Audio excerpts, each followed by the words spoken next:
Hello there, welcome back to Richmond. Apologies for lack of videos for the last few weeks. I've been quite busy. Purchased a car and that's taken up a lot of my time because I've done a bit of work to it. But now we're back up in the railway room, as you can see.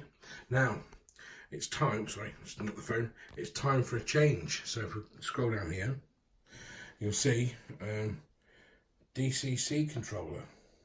So I've just purchased this last week. This is the Batman Dynamics Ultima system with a wireless doohickey controller on the infrared base station. So we're not going to be walking around the layout with it because the layout's only 7 foot by 8 foot, so it'll mostly be just sat there. The Gauge Master controller is sold. That'll be going to its new owner in the next day or two, and then begins the mammoth task of rewiring the layout. Pardon me, as you can see under there we have some wires. Unfortunately they're not thick enough for DCC bus wires, so they're going to be ripped out and redone. I'm told 18 gauge or 16 gauge wire is the best sort of stuff. I have been given a load of really thick, strong wire, but I think that might be a bit too big for what is really only a small layout. So, and also we have some more buildings. So if you remember my signal box that I had scratch built by my friend Matthew Price Darlington, who is a member of my LNER Modulars Facebook group, he very kindly commissioned the signal box for me, and now I've had a Loco shed and gasworks built to the originals. However, the Loco shed is compressed slightly to get it in the space, although we've messed up a little bit with this Loco shed because this track here is in the way. This shed is too wide to fit in this space here, so we're going to have to remove this point, lift this siding, and then just slew this track round that way a bit, and have the Loco shed sort of sit sort of there like that. That's a bit of an angle, and then lay the second track from the turntable down there to there, and then we'll cover the point rodding with some kind of protective cover, probably just where it goes under the track, just to keep out all the oil and soot and ashes and stuff from locomotives.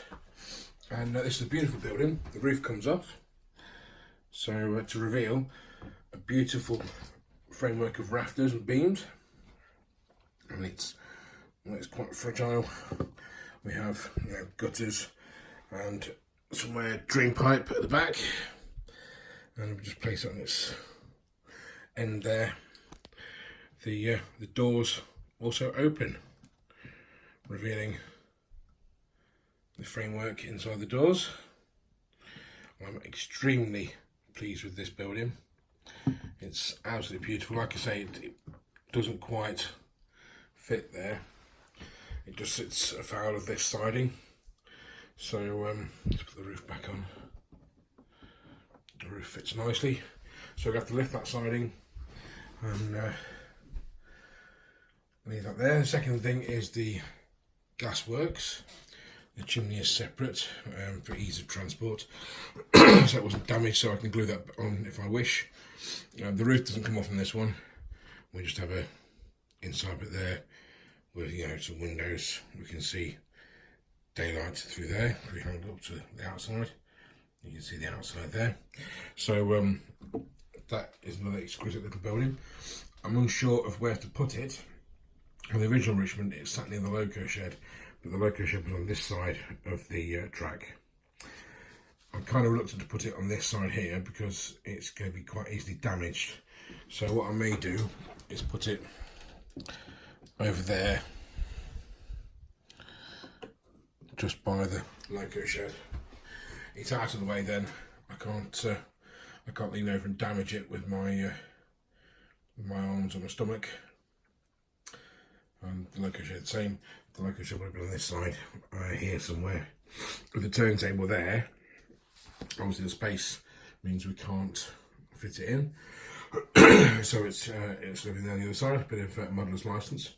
Also, while I remember, there may be a chance that I may be able to extend the layout at some point in the next couple of months. We may be moving house soon. This house really, we've lived here for 4 years.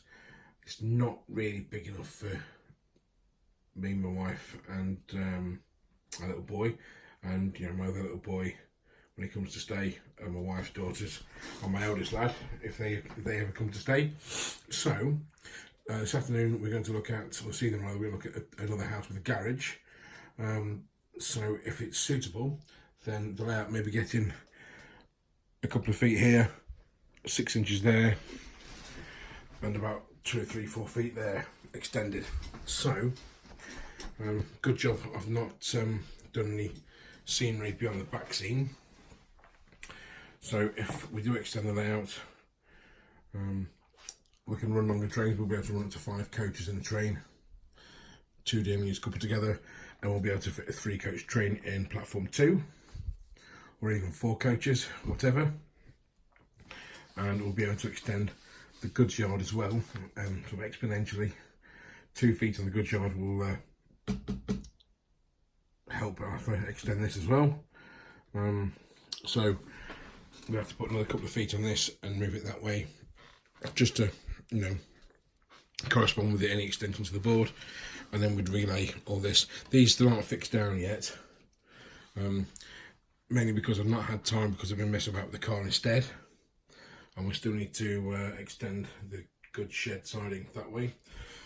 I may at some point in the future ask my friend Matt, my scratch builder at large, to make me a new goods shed. Whereas the station, yes, it's held up quite well over 40 years. The goods shed, yeah, it doesn't look so bad, but it doesn't really look anything like the prototype, like the real thing.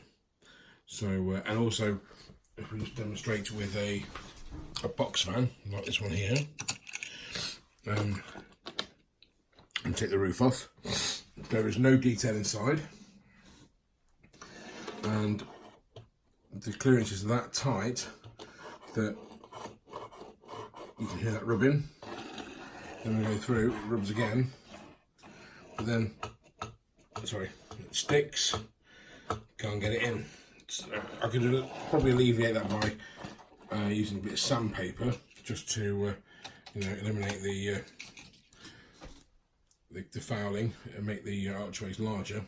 But why not take the opportunity to have a brand new goods shed made that looks exactly like the original? And the original goods shed had an extension where that container sits, and it curved round a little bit, and this track curved round that way. So we may as well ask my friend to make a whole new goods shed for me, to the proper sort of dimensions, with an updated sort of roof and guttering and stuff on it. Now, the station, as you can see, I have been restoring. There's not an awful lot more I can do to it at the moment. The only things I can do to it is build a new roof, which I'm kind of reluctant to do, because this is the original roof. Although it doesn't quite fit that well in places, it doesn't matter, because it looks quite good from here. You can't really tell, like, there's a gap there. Yes, you can tell that part of the roof sags in the middle, the roof lights, but it looks so much better now I put those roof lights in. I'm going to weather it a little bit, paint that stanchion just there, and put some more signs and posters up all over the place. And the next thing, I may well ask my scratch builder to build me a set of cottages, as these Metcalfe cottages, while they look okay, they're not exactly like the original cottages at Richmond. They're a fair bit out of size and shape. The chimneys are larger on the originals, which still exist as well, by the way. So at some point in the very near future, we may ask my scratch builder to do me some of those. And hopefully, if we move house, like I say, there'll be a big garage with power and lights, So we could fit some kind of heating system in there as well on a timer, just to stop the board from warping and the damp getting to it. And, you know, destroying all these lovely card buildings, which would be a damn shame. And I may sort out some kind of cover to put over the entire layout when I'm not using it. So anyway, back to the main thing, DCC. Yes, I've decided to take the plunge. As you can see by looking around the layout, we're missing 3 locomotives from the fleet. The V2, the V3, and the what was the other one I had? The J39. Sorry, are all older Bachmann models with a split chassis, and I didn't really consider it worthwhile converting them to DCC, as it would probably outweigh how much they're worth. So I sold them on. The money is paid for the DCC controller. So now we're left with these 5 locos here. It's these 4 locos here, the K1, the K3, the L1 and the Class 20. And over there the DMU, which is a early Hornby DCC model. So we've got 4 or maybe 5 decoders somewhere. So we're not going to be short. But like I say, the layout needs rewiring. We need to add wiring to this part of the fiddle yard, which I haven't done yet, because the fiddle yard is going to be relayed. Oh, sorry, making noise. This double slip here, for now, will end up being sort of the king points for the fiddle yard. So we'll be able to start the curve a bit further up, have a bit more room, and maybe have an extra siding. So we may be able to go to about 7 storage yard roads. This bit here I may keep for programming track. So I've got this Bachmann power cable, which plugs into the back of this Dynamis controller base station just there. Those we're not bothered about. We're not having a booster. We're not connected to a computer. The wires go to the track, to the bus wire, and everybody will be happy. You please note this does work. I was given a quick demonstration by the chap I bought off, a guy called Steve Purves, who works for Bachmann. This was his controller for his layout, so it does work. It does run on AAA batteries. It takes 4 of them. Apparently they are notorious for eating through batteries. However, batteries are not that expensive, and we may invest in some rechargeables. So that's that for now. So hopefully, after we've been to see this house this evening, it may be all systems go on the moving house front, which means I'll have to break the layout down, which isn't a bad thing because I designed the layout with being broken down in mind. So none of these tracks are joined together, just got fish plates on to ensure electrical continuity for now. We can just take the wires out because we're rewiring it. Those rails need to be cut, so we'll have to do the copper clad sleeper thing sooner than expected. They're coming off anyway, and then all the stock will have to be packed away, ready for a house move. So interesting times ahead. So hopefully, like I say, we'll move house, we'll get the DCC set up, and then we can make a start on testing the layout, wiring up the point motors, and then moving on to ballast and scenery. And hopefully if we can get longer trains to run, it might make things a little bit more interesting. I may have to add the run round loop that was originally there, because I don't think this distance there will suit a 5-coach train, although I might just test that in a minute.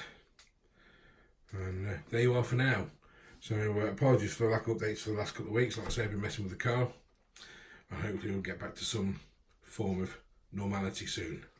So bye for now.